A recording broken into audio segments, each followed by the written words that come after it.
میں بات کریں گے خیبر پختونخوا میں سینٹ کے انتخابات کی۔ جو ناظرین ہیپننگز ہو رہی ہیں، چاہے وہ آپ کی نظروں کے سامنے ہیں، چاہے وہ ہیپننگز ڈیولپمنٹ پس پردہ ہیں، جو خبر سامنے آ رہی ہے وہ یہ ہے کہ کھیل علی امین گنڈا پور کے ہاتھ سے نکل گیا ہے۔ بازی پلٹ چکی ہے، 25 ارکان سامنے آ چکے ہیں، اور جو اسمبلی کا اجلاس ہے اسے پلان بی کے تحت علی امین گنڈا پور صاحب نے آج اسے 24 جولائی دوپہر 2 بجے تک ملتوی کرا دیا ہے۔ اب یہ جو ساری کہانی ہے، chief justice Peshawar high court کا اس معاملے پہ نوٹس، اجلاس آپ نے ملتوی کر دیا، یہ ساری ڈیٹیل، یہ ساری کہانی پس پردہ جو بات چیت چل رہی ہے، جو ہیپننگز ہو رہی ہیں، جو ڈیولپمنٹس ہو رہی ہیں، ان کی ڈیٹیل اس ویڈیو لاگ میں آپ کے ساتھ ہم شیئر کریں گے،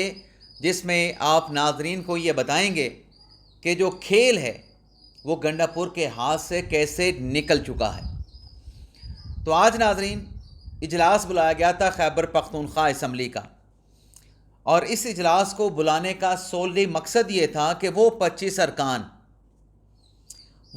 ارکان جو ریزرو سیٹوں پہ منتخب ہوئے، جو آج ایوان میں موجود تھے، جس میں 21 خواتین ہیں اور 4 منورٹی کے ارکان تھے، وہ اپنا حلف اٹھا سکیں۔ اسپیکر خیبر پختونخوا اسمبلی بابر خان سواتی ان سے حلف لے سکیں، لیکن پلان بھی یہ تھا گنڈا پور صاحب کا جو ناراض ارکان ہیں، جو اپنے نومینیشن پیپر واپس لینے سے دستبردار نہیں ہوئے، اپنی بات پہ ڈٹ گئے، اپنے نومینیشن پیپر پہ ڈٹ گئے، الیکشن لڑنے پہ ڈٹ گئے، اس کے بعد گنڈا پور صاحب نے یہ پلان بھی ترتیب دیا کہ آج مخصوص نشستوں پر منتخب ہونے والے جو ارکان ہیں ان سے حلف نہیں لیا جائے گا، بلکہ ایوان کی کارروائی شروع ہونے سے پہلے پاکستان تحریک انصاف کی پارلیمانی کمیٹی کا اجلاس ہوا۔ اب پارلیمانی کمیٹی کے اجلاس میں تو سارے پی ٹی آئی کے لوگ وہاں پہ موجود تھے، ارکان اسمبلی موجود تھے۔ اگر گنڈا پور صاحب یہ چاہتے کہ اجلاس کی کارروائی آگے بڑھے، 25 مخصوص ارکان سے حلف لیا جا سکے، وہ ارکان کو وہاں پہ بھجوا کے ان کی حلف برداری کی تقریب کو مکمل کروا سکتے تھے، لیکن یہاں پہ کیا کیا گیا؟ یہاں پہ یہ کیا گیا، یعنی ایک ایسا کام، کورم کی نشاندہی کر دی گئی، اجلاس شروع ہونے کے ساتھ ہی تلاوت بھی نہیں ہونے دی گئی۔ حالانکہ عام طور پہ یہ ہوتا ہے کہ جب سیشن شروع ہوتا ہے، سیشن میں پہلے تلاوت ہوتی ہے، تلاوت کے بعد ترجمہ ہوتا ہے، قومی اسمبلی میں تو نعت بھی پڑھی جاتی ہے۔ اب وہاں پہ تلاوت ہونے سے پہلے کورم کی نشاندہی کر دی گئی، حالانکہ جو گنڈا پور صاحب کا ایکچوئل پلان تھا نا کہ اپوزیشن کے ساتھ ہم نے معاہدہ طے کر لیا ہے، اتفاق رائے کے ساتھ متفقہ طور پہ 6 سیٹیں پاکستان تحریک انصاف کی ہوگیں، 5 سیٹیں اپوزیشن کو ملیں گی، اس کے بعد یہ سب کچھ نہیں ہونا چاہیے تھا، کیونکہ اپوزیشن اور حکومت کا معاہدہ یہ طے پایا تھا کہ اضافی جو کینڈیڈیٹس ہیں، چاہے وہ تحریک انصاف کے ہیں اور چاہے وہ اپوزیشن کے ہیں، وہ تمام اپنے نومینیشن پیپر سے دستبردار ہو جائیں گے، نومینیشن پیپر واپس لے لیں گے۔ اب اس کا مقصد کیا تھا؟ اس معاہدے کا مقصد یہ تھا، جو لوگ آج یہ کہہ رہے ہیں نا، آج جنگ اخبار میں خبر چھپی ہے کہ پاکستان تحریک انصاف نے اپنی جو 5ویں سیٹ ہے، وہ 5ویں سیٹ جو جنرل سیٹ ہے وہ اپوزیشن کو کیوں دے دی؟ کیلکولیشن یہ بتائی گئی اس خبر میں کہ 19 ارکان پہ آپ ایک جنرل سیٹ حاصل کر سکتے تھے، تو تحریک انصاف کے تو 92 ہیں، تو 92 کے تحت 76 پہ 4 تو تحریک انصاف نے حاصل کر لیے۔ اب جو مدعا بنانے والے ہیں، کیس بنانے والے ہیں، یا کیلکولیشن بتانے والے ہیں، وہ کہتے ہیں کہ جب 76 پہ 4 آپ نے جنرل سیٹوں پہ منتخب کروا لیے، تو 5ویں کے لیے آپ کے پاس جو ووٹ بچے ہیں، جنرل سیٹ کے 5ویں سینیٹر کے لیے، وہ آپ کے پاس باقی 16 بچ گئے ہیں۔ 3 ووٹ آپ خرید لیتے، یا پھر پہلی دوسری ترجیح میں ہو سکتا تھا پاکستان تحریک انصاف کا 5واں جنرل سیٹ پہ سینیٹر منتخب ہو جاتا۔ تو کہا یہ جا رہا ہے کہ 5واں بندہ، 5واں سینیٹر اپوزیشن کو کیوں دے دیا گیا؟ اب جو لوگ ناظرین یہاں پہ یہ بات کر رہے ہیں، ہمیں حقائق نہیں جھٹلانے چاہیے اور ماضی کو نہیں بھولنا چاہیے کہ 2018 کے سینٹ کے الیکشن میں تحریک انصاف اپنا وہاں حکومت میں ہوتے ہوئے اپنا ایک سینیٹر کم بنوا سکی تھی، اور پاکستان پیپلز پارٹی 7 سیٹوں کے اگینسٹ، صرف 7 سیٹوں کے اگینسٹ 2 سینیٹر منتخب کروانے میں کامیاب ہو گئی تھی۔ تو ماضی کو نہیں بھولنا چاہیے، اور یہی خطرہ، یہی خدشہ علی امین گنڈاپور کا بھی تھا کہ اگر مقابلہ ہوتا ہے، اور آج بھی یہی خدشہ ہے علی امین گنڈاپور کا، گو کہ اس خدشے کے ساتھ ساتھ کچھ سیاسی مقاصد بھی علی امین گنڈاپور کے ہیں، لیکن خدشہ یہ تھا کہ اگر مقابلہ ہوا تو ہمارے 25 یا 30 یا 23 ارکان جو ہیں وہ منحرف ہو سکتے ہیں، وہ ہمیں ووٹ نہیں ڈالیں گے، کیونکہ یہ سیکرٹ بیلٹ کے ذریعے ووٹنگ کی جاتی ہے، اس میں اوپن بیلٹنگ نہیں ہوتی۔ اب یہ جو ووٹ ہونے تھے، اس میں کیا ہونا تھا، اس معاہدے کے تحت جو حکومت اور اپوزیشن کا ہوا خیبر پختونخوا میں، اس میں اپوزیشن والوں نے اپنے لوگوں کو ووٹ دینے تھے پہلی دوسری ترجیح پہ گروپس بنا کے، اور حکومت والوں نے اپنے لوگوں کو ووٹ دینے تھے پہلی دوسری ترجیح بنا کے، ووٹ کاسٹ ہونے تھے۔ اب اس میں طلعت محمود نے تیسری فہرست پہ تھے، تیسری ترجیح پہ تھے، انہوں نے کامیاب ہو جانا اگر یہ اتفاق رائے کے ساتھ ہوتا ہے، لیکن اگر مقابلہ ہوتا ہے تو اپوزیشن کے طلعت محمود کو پھر ظاہر سی بات ہے کہ ہاؤس ٹریڈنگ کا راستہ بھی کھلے گا۔ تو یہ بہت ساری اہم چیزیں تھیں، لیکن اب جو آج اجلاس ملتوی کیا گیا ہے، کیونکہ پی ٹی آئی کے ناراض ارکان اپنے نامینیشن پیپر واپس نہیں لے رہے، جب وہ نامینیشن پیپر واپس نہیں لے رہے تو پھر جو اضافی اپوزیشن کے امیدوار ٹھہرے ہیں سینٹ الیکشن کے لیے، وہ کیوں واپس لیں گے؟ اجلاس تو آپ نے ملتوی کر دیا، 25 ارکان سے آپ نے حلف نہیں اٹھایا، تو اپوزیشن آپ کے ساتھ پھر معاہدے میں کیسے برقرار رہے گی؟ سینٹ کا الیکشن بھی بڑھ گیا، جو 21 کو ہونا تھا، یعنی کل ہونا تھا، اب کل الیکشن نہیں ہو سکتا، کیونکہ اجلاس کی کارروائی 24 جولائی تک ملتوی کر دی گئی ہے۔ اب انٹل انلیس یہ الیکشن اسی صورت میں 24 جولائی سے پہلے ہو سکتا ہے کہ جو الیکشن کمیشن کی جانب سے لیٹر لکھا گیا ہے chief justice Peshawar high court کو، پہلے تو 25 مخصوص نشستوں پر منتخب ہونے والے ارکان نے پشاور ہائی کورٹ سے رجوع کیا تھا۔ اب پشاور ہائی کورٹ نے ایڈوکیٹ جنرل خیبر پختونخوا نے بتایا تھا کہ 20 کو اجلاس بلا لیا گیا ہے، لیکن یہ جو آج حالات بنے ہیں، یہ حالات اس روز تو واضح نہیں تھے پشاور ہائی کورٹ کے سامنے، لیکن پشاور ہائی کورٹ نے چونکہ اجلاس بلایا جا چکا تھا اور الیکشن کمیشن نے chief justice Peshawar high court کو الگ سے خط بھی لکھ دیا تھا، تو معاف کیجیے گا، تو بینچ نے کہا تھا کہ چونکہ یہ معاملہ غیر مؤثر ہو چکا ہے تو ہم اس کو خارج کر دیتے ہیں، لیکن عدالت نے 2 رکنی بینچ نے معاملے کو خارج تو کیا لیکن یہ ڈکلیئر کیا کہ کسی کو اس کے حق سے محروم رکھنا یہ اختیارات کے ناجائز استعمال کے مترادف ہے۔ تو پشاور ہائی کورٹ کے اس فیصلے کے بعد اسپیکر خیبر پختونخوا اسمبلی نے کیا اپنے اختیارات کا ناجائز استعمال کیا؟ دیکھنے کی حد تک تو یہی ہے، ہم فیکچولی بات کریں گے، ہم سباتی صاحب پہ الزام نہیں کریں گے، لیکن فیکچولی بات تو یہی ہے کہ سباتی صاحب نے اجلاس ملتوی کرنا ہی کرنا تھا، کیونکہ ایوان کا کورم ہی پورا نہیں تھا، لیکن یہاں پہ ایک راستہ نکل سکتا تھا، یہاں پہ راستہ نکل سکتا تھا، کیونکہ جس شخص نے کورم کی نشاندہی کی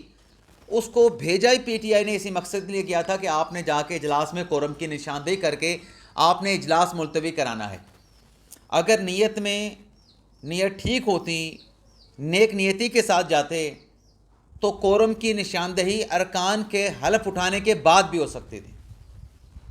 ارکان حلف اٹھا لیتے، اس کے بعد بے شک کوئی اٹھ کے کورم کی نشاندہی کر دیتا۔ لیکن مطلب یہ ہے کہ گنڈاپور صاحب کو اب جو ایک خدشہ تھا، جو خطرہ تھا، وہ یہ نظر آ رہا ہے کہ اگر الیکشن ہوتا ہے اور جو پی ٹی آئی کے ناراض ارکان ہیں جو اپنے نامینیشن پیپر سے دستبردار نہیں ہو رہے ہیں، تو پھر اس صورت میں اپوزیشن والے تو اپنے 5 سینیٹر منتخب کروا لیں گے، لیکن ایک سینیٹر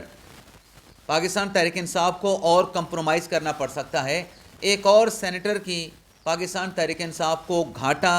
یا زخ جو ہے برداشت کرنا پڑ سکتی ہے، اس وجہ سے یہ سب کچھ کیا گیا۔ اب سوال یہ ہے کہ آپ نے ان 25 ارکان کا حلف بھی نہیں لیا، آپ نے اپوزیشن کے ساتھ معاہدے کی پاسداری بھی نہیں کی، اور پھر سوال وہ جو ناراض ارکان ہیں وہ یہ اٹھا رہے ہیں کہ ہمارا لیڈر عمران خان تو اپوزیشن کے ساتھ بات کرنے کے لیے تیار نہیں، اپوزیشن جماعتیں جو خیبر پختونخوا میں ہیں ان کے خلاف تو ہمارا لیڈر تحریک چلا رہا ہے، جد و جہد مزاحمت کر رہا ہے، تو ان کے ساتھ یہ معاہدہ کیوں کیا گیا؟ ہمیں مقابلہ کرنا چاہیے تھا، تو ہم مقابلے کے لیے میدان میں کھڑے ہیں۔ اب ناظرین، ایک اجلاس تو گنڈا پور صاحب نے اجلاس سے پہلے کر لیا، پارلیمانی پارٹی کا اجلاس کر لیا، اجلاس اسمبلی کا ملتوی کر دیا گیا۔ اب 7 بجے تحریک انصاف کی پارلیمانی کمیٹی کا ایک اور اجلاس ہونا ہے، لیکن جو اپوزیشن ہے خیبر پختونخوا کی، ان کی طرف سے chief justice Peshawar high court سے ڈیمانڈ کی گئی ہے کہ آپ اس معاملے پہ مناسب شخصیت کو نامزد کر دیں جو حلف لے سکے مخصوص نشستوں پر منتخب ہونے والے ارکان سے۔ اب عدالت جانے کی ضرورت باقی نہیں ہے، کیونکہ الیکشن کمیشن کا لیٹر ابھی بھی chief justice Peshawar high court کے پاس پینڈنگ پڑا ہے۔ اس پہ پشاور ہائی کورٹ کا چیف جسٹس کا جو فیصلہ ہے جسٹس عتیق شاہ صاحب کا، وہ ابھی وہاں پہ موجود ہے، انہوں نے اس پہ فیصلہ کرنا ہے۔ ہو سکتا ہے کہ آج شام تک chief justice Peshawar high court Atiq Shah صاحب جو ہیں اس پر کسی شخصیت کو نامزد کر دیں، اور وہ شخصیت رات تک، شام تک، اور وہ گورنر بھی ہو سکتے ہیں شخصیت، گورنر خیبر پختونخوا بھی ان 25 ارکان سے حلف لے سکتے ہیں اگر chief justice Peshawar high court ان کو نامزد کر دے۔ پھر ان 25 ارکان کو گورنر ہاؤس جانا پڑے گا حلف اٹھانے کے لیے، انہیں اسمبلی جانے کی ضرورت نہیں۔ تو پھر جو پھر شیڈول ہے الیکشن کا، وہ شیڈول 21 جولائی کے سینٹ کے الیکشن کا دوبارہ سے انٹیکٹ ہو جائے گا۔ اب پی ٹی آئی کے اندر جو پھڈے ہیں، جو پلان ہے، ان کی جو سیاسی میچورٹی ہے یا اممیچورٹی ہے، وہ ان تمام فیصلوں سے عیاں ہوتی ہے، واضح ہوتی ہے، یا ان کی نااہلی آشکار ہوتی ہے کہ ان میں سیاسی بصیرت نہیں ہے۔ یہ اپنے 92 ارکان کو ساتھ لے کے نہیں چل سکتے۔ اب وہ جو ناراض ارکان ہیں، چاہے عرفان بشیر صاحب ہیں، چاہے وہ خرم ذیشان صاحب ہیں، ظاہر سی بات ہے کہ ان کارکنان کا بھی حق ہوتا ہے۔ عرفان سلیم کے بارے میں تو یہاں تک سننے کو ملتا ہے کہ پشاور میں جو مجمع لگتا ہے وہ لوگ ان کی کال کے اوپر باہر نکلتے ہیں، کوئی اور کال دے تو لوگ نہیں آتے، جب عرفان سلیم صاحب بتاتے ہیں تو لوگوں کا مجمع اکٹھا ہو جاتا ہے۔ تو ان کی بات بھی ٹھیک ہے کہ اگر 25 سالہ ان کی پارٹی کے ساتھ وابستگی ہے، تو مرزا فریدی جو کسی احتجاج میں دے کے نہیں گئے، اس کی وجہ سے معاملات کو اس نہج تک لا کے کھڑا کر دیا گیا کہ 25 ارکان سے حلف نہیں لیا گیا، کہ 25 ارکان سے حلف کے لیے اجلاس میں کورم کی نشاندہی کر دی گئی۔ سینٹ کا الیکشن جو ہے وہ اس کو بھی لٹکا دیا گیا، اس کا شیڈول بھی ایک طرح سے خطرے میں ڈال دیا گیا۔ اب عدالت کہتی ہے کہ chief justice Peshawar high court اس پہ شخصیت کو نامزد کریں، تو ایکسپیکٹڈ تو ہے کہ آج نہیں تو کل تک chief justice Peshawar high court اس پہ کسی شخصیت کو نامزد کر دیں گے۔ لیکن پی ٹی آئی کے ناراض ارکان کا یہ کہنا ہے کہ جو فہرست گئی تھی اس میں تو ہمارے نام شامل تھے، مرزا فریدی کا نام تب شامل ہوا جب بیرسٹر سیف کے ساتھ ان کی 1.5 گھنٹے کی ملاقات ہوئی، اور عمران خان کو پارٹی کے ورکرز کا نام ہی نہیں بتایا گیا۔ اب اس پارٹی کے اندر جتنے اختلافات ہیں، ان اختلافات کے بعد آپ اندازہ کر لیں کہ جو تحریک انہوں نے 5 اگست تک نقطہ عروج تک لے کے جانی ہے، یہ کیا کریں گے عمران خان کی رہائی کے لیے؟ اتنا نفاق موجود ہے، اتنی دراڑیں، اتنے اختلافات موجود ہیں، یہ تو کچھ نہیں کر سکتے۔ یہ تو اپنے معاملات نہیں سنبھال سکتے، باہر کے معاملات کیسے سنبھالیں گے؟ اس کے علاوہ ناظرین، پاکستان تحریک انصاف کی خاتون رہنما ہیں شائستہ کھوسہ، ان کی طرف سے ایک سٹیٹمنٹ دیا گیا جس میں شائستہ کھوسہ صاحبہ کا یہ کہنا ہے کہ عمران خان صاحب کا اڈیالہ جیل میں میڈیکل چیک اپ ہونا چاہیے۔ عمران خان صاحب علیل ہیں، عمران خان صاحب بیمار ہیں، یا ان کی صحت کا میڈیکل جانچ کرنے کے لیے، معائنہ کرنے کے لیے شائستہ کھوسہ پاکستان تحریک انصاف کی وکیل ہیں۔ ان کے اڈیالہ جیل کے باہر بھی جو خواتین پہنچتی ہیں ان کے ساتھ بھی وہ دیکھی جاتی ہیں۔ وہ یہ کہتی ہیں کہ ایک عدالتی ڈاکٹرز کا پینل بننا چاہیے عدالت کے حکم کی روشنی میں، جس میں سرکاری ڈاکٹرز بھی موجود ہوں اور جس میں عمران خان صاحب کے پرائیویٹ معالج بھی موجود ہوں، ذاتی معالج بھی موجود ہوں، جو اڈیالہ جیل میں بانی تحریک انصاف عمران خان صاحب کا معائنہ کر سکیں، چیک اپ کر سکیں۔ نہ صرف عمران خان کا معائنہ کر سکیں بلکہ اس کے ساتھ ساتھ جو بشرا بی بی صاحبہ ہیں ان کا بھی میڈیکل چیک اپ ہونا چاہیے۔ تو جب ناظرین وہ عدالت چھوڑ کے ویسے روٹین کے طور پہ عمران خان صاحب کے میڈیکل چیک اپ جو ہیں وہ اڈیالہ جیل میں ہوتے رہتے ہیں. لیکن اگر ڈیمانڈ ہے تو میرے خیال سے اتنی کوئی اس میں کوئی بات نہیں کہ اگر ایک میڈیکل پینل بن جائے, ڈاکٹرز کا پینل بن جائے, خان صاحب کا معائنہ ہو جائے تو وہ معائنہ ہو کے رپورٹ سامنے آ جائے. لیکن یہاں پہ پھر یہ بھی چیز سامنے آتی ہے کہ نہیں جی یہ جو ڈاکٹر کا پینل بنا ہے اس پہ ہمیں یقین ہی نہیں, اعتبار ہی نہیں. بھائی خان صاحب ریاست کی تحویل میں ہیں, عمران خان صاحب کی صحت, عمران خان صاحب کی